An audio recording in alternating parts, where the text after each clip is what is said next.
और हाँ, अब आते हैं हम इस गेम पर कि कौन से चैप्टर से कितने प्रश्न पूछता है।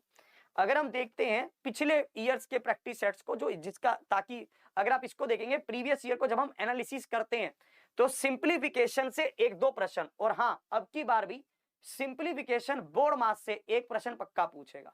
सिंप्लीफिकेशन बोर्ड मास से 1 प्रश्न पक्का पूछेगा। इसको ब्लॉक करो ना शुभम को। तो सिंप्लीफिकेशन बोर्ड मास से 1 प्रश्न पूछेगा, ये कह रहा है, तो इसको तो टिक कर लो, ये तो बहुत ज्यादा इंपॉर्टेंट है भाई, सिंप्लीफिकेशन बोर्ड मास। दूसरी बात, नंबर सिस्टम से 1 से 2 प्रश्न, डिवाइड वाला भी पूछ सकता है कि कौन सी संख्या किससे डिवाइड हो रही है, x का मान क्या रखूं, y का मान क्या रखूं। शेषफल वाला भी पूछ सकता है कि इसको इससे भाग किया तो कितना शेष आया, आगे इसको इस संख्या से भाग करेंगे तो कितना शेष आएगा, इस तरह के प्रश्न। और नंबर सिस्टम से आपके प्राइम नंबर पर भी पूछ सकता है, अभाज्य संख्या पर भी पूछ सकता है कि औसत बता दीजिए, जोड़ बता दीजिए, ऐसे किया वैसे किया, ऐसे प्रश्न पूछ सकता है। फिर एचसीएफ और एलसीएम से एक क्वेश्चन 200%। कैसे कैसे प्रश्न, दोनों संख्याओं का गुना बराबर एचसीएफ इंटू एलसीएम, इस तरह से, है ना। एक संख्या मतलब ऐसा क्या नंबर मैं इस संख्या में जोड़ूं कि ये इससे भाग होने लग जाए, या फिर शेषफल इतना आता है, जब इन संख्याओं से भाग करते हैं तो शेषफल इतना आता है, ऐसे प्रश्न। एचसीएफ एलसीएम से एक ऐसा प्रश्न हो सकता है। पावर इंडिसेस और सर्ट से भी एक प्रश्न पूछेगा। यहां पर क्या रहने वाला है, पावर इंडिसेस और सर्ट से एक प्रश्न कम ज्यादा ऊपर नीचे हो सकता है, ठीक है। अब इसको देखना, एवरेज से तो एक प्रश्न 101% है, वो वाला प्रश्न नहीं होता गलती से इतने नंबर देने थे इतने दे दिए, ये प्रश्न बहुत इंपॉर्टेंट है, ठीक है। और एक प्रश्न जैसे संख्याओं का जोड़ पूछ लिया, और एवरेज आपसे सिंपल भी पूछ सकता है एवरेज में तो, ठीक है। और जो गलती वाला है वो बहुत इंपॉर्टेंट प्रश्न है इसमें। फिर हम इसमें देखते हैं रेशो एंड प्रपोर्शन, ये तो सभी चैप्टरों की जान है। रेशो एंड प्रपोर्शन से तो आना ही आना है भाई, इनकम बराबर है ना, सेविंग बचत बराबर है, उस तरह का प्रश्न है। बचत बराबर नहीं है, उस तरह का प्रश्न है। बचत बराबर है पर अंतर बराबर नहीं है, उस तरह का प्रश्न है, ठीक है। या फिर क्वाइंस वाले प्रश्न है। मतलब रेशो बहुत इंपॉर्टेंट चैप्टर है, इससे भी पूछेगा। प्रतिशत से तो पूछना ही पूछना है, प्रतिशत का तो कहना ही क्या। प्रॉफिट एंड लॉस बहुत इंपॉर्टेंट चैप्टर है।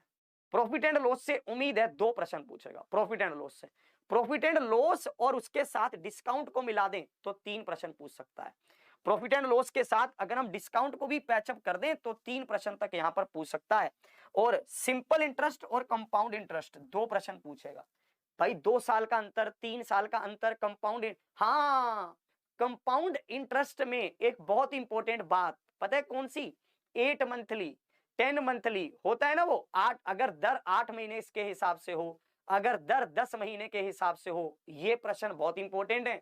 अभी करवाऊंगा आज मिशन वर्दी में, ऐप वाली क्लास में, उसमें डिस्कस करूंगा आज, वहां पर देखना आप, ठीक है। तो उसके लिए आप मिशन वर्दी बैच ज्वाइन कर सकते हैं हमारा 499 कोड लगाकर।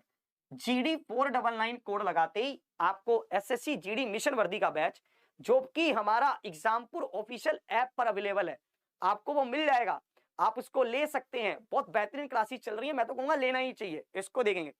फिर हमारे पास है time and work, pipe and cistern, इन दोनों में से 2 प्रश्न। Speed time and distance important chapter है भाई, इंपॉर्टेंट, 1 से 2 प्रश्न पक्के, एक प्रश्न तो 101%, ज्यादा हो सकता है 2 भी पूछ ले। बोट एंड स्ट्रीम से भी एक प्रश्न पूछ भी सकता है, नहीं भी पूछ सकता, अपनी मर्जी का मालिक है। एलजेब्रा नहीं आता, ट्रिग्नोमेट्री नहीं आती, ज्योमेट्री इसलिए 1 या 2 लिखा हुआ है क्योंकि मेंसुरेशन इसमें कवर है। अरे भैया क्या कर दिया, मेंसुरेशन इसमें कवर है इसलिए ऐसा हो सकता है, ठीक है।